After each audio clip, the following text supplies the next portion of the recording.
My wife laughed about her affair in front of me in Japanese. She didn't know I understood every word when I married Hana. I thought I'd won the lottery. The kind of relationship people post about online with the caption, "My forever person." We met at a charity gala my company sponsored. She was this small, graceful woman with black hair that fell just below her shoulders, an artist who could turn ordinary spaces into something that felt alive. I was a 33-year-old financial analyst who'd been living a safe, structured life that suddenly felt exciting because she walked into it. She was Japanese-American, fluent in both languages, and her English carried that soft rhythm that made even insults sound poetic. She'd laugh sometimes at my clumsy attempts to pronounce Japanese words when we watched anime or ate at her favorite ramen place, and I'd laugh too, because it felt innocent. Because she was patient, and she'd correct me like a teacher coaching a child.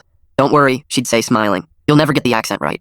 That line, "you'll never get it right," stuck with me for years. I'd actually studied Japanese in high school. I wasn't fluent, but I understood a lot more than I ever let on. I'd tell people I'd forgotten everything after graduation, partly because I didn't want to look like one of those weebs who learned a language for anime, and partly because Hana liked being the one who knew things I didn't. It made her feel special, I think. It didn't matter at first, until it did. 3 years into our marriage, we started talking about having kids. She hesitated at first, said she wanted to get her art career stable before motherhood. But after months of trying, we finally got that little plus sign on the test.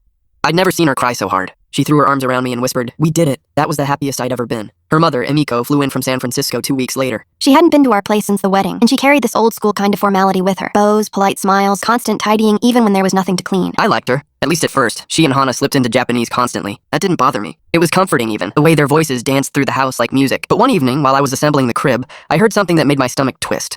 They were in the kitchen. I could hear their voices through the vent. "Matt knows?" Emiko asked in Japanese. My hand froze on the screwdriver. "No," Hana said quickly. "He thinks it's his." "You're sure?" "Of course I'm sure. He's too dumb to notice." Then they laughed. I remember every detail of that moment. The screwdriver slipping from my fingers, the sound of it clanging against the floor, the way my vision went fuzzy at the edges. I didn't move. I didn't breathe. The baby kicking in her stomach upstairs suddenly didn't feel like ours. The next words that floated down through that vent burned into my brain. "He'll make a good father," Emiko said. "Even if it's not his blood." "I know," Hana replied. "That's why I chose him." I nearly dropped to my knees. Here's the thing about betrayal. It doesn't hit like a punch. It's quieter, slower. It's like someone turning the air down a degree at a time until you realize you're freezing. I didn't confront her that night. I didn't even move for 10 minutes. I just sat there, screwdriver in hand, listening to the sound of their laughter echoing through the vents like ghosts.